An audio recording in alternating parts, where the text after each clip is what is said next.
शेख वकास साहब, मैं सर दोबारा रिपीट करता तो थोड़ा सा डिले जाती है आवाज़, इसलिए मैं कह रहा हूँ, मैं रिपीट करें तो चले जी। आपने कहा जी हुकूमत आती है, आपका प्लान है, बट क्या प्लान है वो अभी आप शेयर नहीं कर रहे हमारे साथ। शेख साहब, do you think whatever the plan they have, they are keeping the cards close to their chest?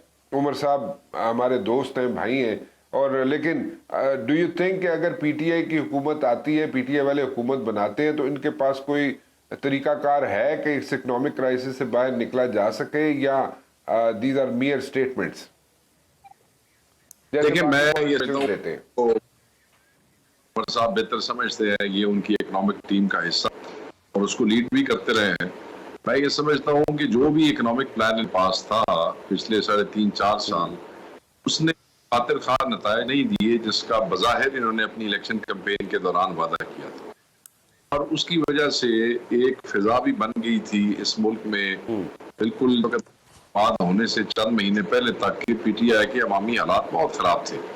ये तो अल्लाह ताला की मेहरबानी हुई इनके ऊपर के अदम एतमाद हुआ और बेवकूफ़ी पीडीएम वालों की, नालायकी थी पीपल्स पार्टी वालों की, जो फोर्सी नहीं कर सके कि अगर अदम एतमाद करेंगे, जो कि इस कामयाबी से पहले कभी नहीं हुआ, तो इसीलिए किसी को इसके रिएक्शन का पता नहीं था। इनको ये इत्तेहादियों को अंदाजा नहीं था कि अदम एतमाद के बाद खान साहब की पार्टी की जो नॉन डिलीवरेंस है, जिसका खान साहब खुद भी बार बार अपनी पार्टी वालों के कान खींचते रहे हैं, उनसे गिला करते रहे हैं। अदम एतमाद से 2 महीने पहले खान साहब ने इस्लामाबाद एक गैदरिंग में बड़े ओपनली मीडिया के सामने कहा कि भाई लोगों ने उस तरह काम नहीं किया जिस तरह मैं समझता था, और बड़े वो शॉक थे और बड़े डिसअपॉइंट थे अपनी टीम से। तो मैं इस, और उसके बाद अदम एतमाद हो गया। अल्लाह ताला ने वो सारे के सारे लोगों के दिल और दिमाग में तब्दील कर दिए, और जो लोग हल्कों में कहते थे कि नवाज शरीफ की टिकट लेके आए, वो कहने लग गए पंजाब में कि आप इमरान खान की टिकट लेके आए। इमरान खान का माहौल बन गया, लोगों की हमदर्दियां खान साहब के साथ चली गई, पीटीआई के साथ चली गई। तो ये तो अल्लाह की तरफ से एक मेहरबानी इनके ऊपर हो गई। अगर कोई प्लान था तो अपैरेंटली वो डिलीवर नहीं करता, और अगर मेरे पीटीआई के दोस्त, मेरे सारे, मेरी दुआएं इनके साथ, अगर वो डिलीवर कर भी रहा था तो ये समझ रहे होंगे कि पिछले कंपैरिजन में वो डिलीवर कर रहा हो, मगर अवाम को जो वादे किए गए थे उस तरीके से अवाम मुतमईन नहीं थे। अब क्योंकि मुद्दाई और है, अवाम इस वक्त उस डिलीवरेंस की बात ही नहीं कर रहे हैं। अवाम के सामने खान साहब और खान साहब की पार्टी का बयानिया जो है वो सेल हो गया है, लोगों ने उसे यकीन किया है और लोग खान साहब को वोट देना चाहते हैं, लोग खान साहब के साथ चल पड़े। इस सारी तहरीक में अदम एतमाद की रात से लेके वो जो चिट्ठी लहराई जिसमें ये बयानिया लोगों के सामने गया कि हम गुलाम नहीं है, एब्सोल्युटली नॉट वाली बात आगे निकली, उस रात से लेके आज की रात तक पाकिस्तान तहरीक इंसाफ जो है वो एक स्ट्रगल में है, एक तहरीक में है। हुकूमत जो है उसका मुकाबला कर रही है, एस्टेब्लिशमेंट के साथ जगह जगह जो है मत्था लगा के खड़ी है। मैं नहीं समझता कि इस सारे वक्त के दौरान तहरीक इंसाफ के पास कोई वक्त ऐसा था जिसमें वो कोई नया प्लान तैयार कर सकते।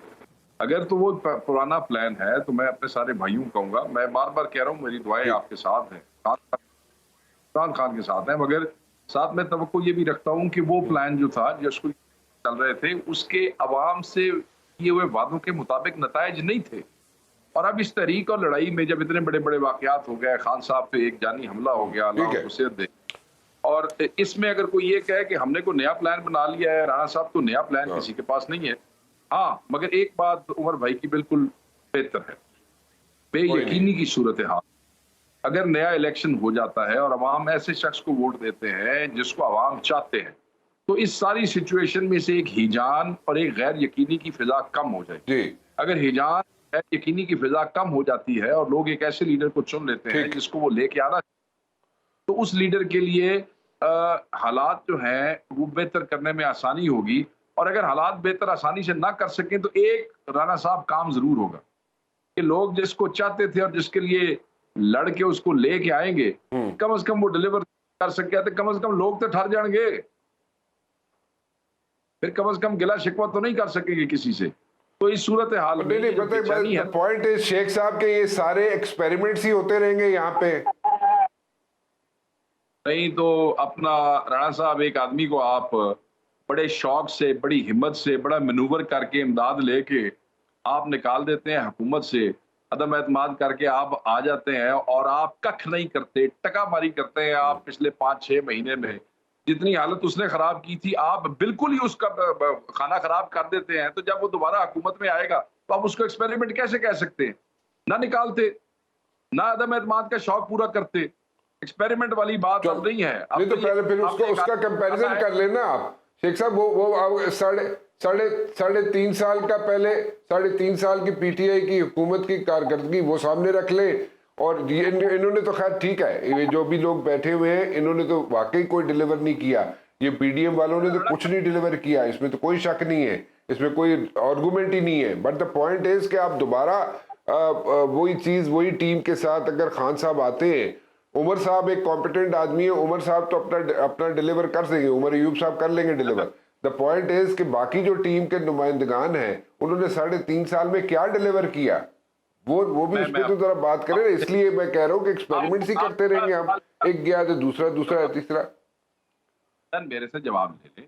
3.5 سال تک پی ڈی ایم اور Peoples Party, P D M کا حصہ نہیں ہے پیپلز پارٹی اس طریقے سے، پی ڈی ایم اور پیپلز پارٹی جو ہے 3.5 سال تک لوگوں کو یہ سمجھانے کی کوشش کرتی رہی کہ خان صاحب کے پاس ٹیم ٹھیک نہیں ہے، خان صاحب کے پاس انکمپیٹنٹ لوگ ہیں، خان صاحب کے پاس قابل لوگ نہیں ہیں، اس لیے چیزیں نہیں چل رہی. اب جب قابل بندے آ گئے ہیں، اگر یہ چیزیں خان صاحب سے بہتر نہ کرتے تو کم از کم رکاوٹ تو کر دیتے. ہم نے پہلے انکمپیٹنٹ ٹیم بھی دیکھ لی اور اب ہم نے کمپیٹنٹ ٹیم کے کمالات بھی دیکھ لیے ہیں. کی کریے دسو ٹھیک. اب بیٹھے رہے ان کا کمپیٹنٹ لوگوں کے منہ ایک کمپیٹنٹ بندے بھی ہمیں وہی ٹھیک ایک پوائنٹ ساڑھے ٹھیک. چلو کنڈی صاحب نے کل چلنے ہیں. کنڈی صاحب نے کمپیٹنٹ ٹیم دا حصہ نہیں کیونکہ he is part of the government now.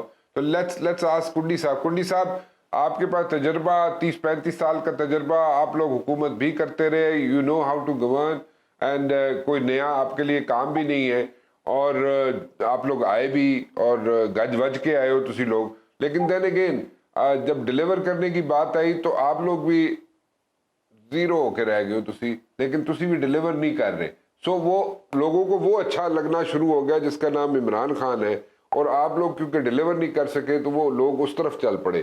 سو آپ اگر ڈیلیور کر لیتے، اور جس طرح آپ لوگوں نے 3.5-4 سال عمران خان کی گرل کیا، آپ نے جس طریقے سے اس کی تنقید کی اس کی حکومت پہ، وہ پھر ابھی کچھ تے کر لیندے، کچھ 6-8 مہینے کچھ چنگی چیزیں تے کر لیندے. تسی کچھ بھی نہیں کیتا ہے. Why? What happened? What went wrong and where? بسم اللہ الرحمن الرحیم. فرحان صاحب میں آپ کے تجزیے سے ایگری نہیں کروں گا. آپ کا تجزیہ ہو سکتا ہے، اور آپ نے جو تجزیہ کیا ہے وہ آپ کی ہو سکتا ہے، میرا اپنا تجزیہ ہوگا اور میرے جو کولیگز بیٹھے ہیں ان کا اپنا تجزیہ ہوگا. بقول آپ کے کہ جی وہ لوگ جو ہے صرف عمران خان کو پسند کرتے ہیں، یہ آپ کی رائے ایسی بات ہے، یہ آپ کی رائے نہیں ہے. میرے ایک دوست نے بات کی کہ جی امپورٹڈ حکومت ہے. ٹھیک ہے، وہ میرے دوست نے بات کی امپورٹڈ حکومت ہے. امپورٹ آج تک تو آپ امریکہ گلے پڑے ہوئے تھے، اب تو عمران خان صاحب کہتے ہیں میں ان کے پاؤں پڑتا ہوں، میرے ساتھ دوستی کر لیں. تو ان کا تو اصول یہی ہے کہ پہلے گلے پڑتے ہیں پھر پاؤں پڑتے ہیں. ابھی تو امریکہ کی منتیں کر رہے ہیں کہ جی آگے چلیں بڑھیں آگے. تو کدھر گیا ان کا سائفر، کدھر گیا ان کی چیزیں اور امپورٹڈ حکومت. اب تو کم از کم ان کو بھی چاہیے کہ شرم کے ہمارے اب یہ بات بھی ختم کر دے. ایک جمہوری طریقے سے گئے ہیں، آئینی طریقے سے گئے ہیں. یہ اتحادی ان کے ساتھ تھے تو ٹھیک تھے، یہ اتحادی ان کے ساتھ چلے گئے تو امریکہ کے کہنے پہ گئے ہیں. یہ سب کچھ اگر یہ اتنے اچھے تھے، انہوں نے معیشت اتنی اچھی کی تھی، ان کے جو 200 معیشت کے رستو تھے وہ کہاں گئے ان پورے 4 سالوں میں؟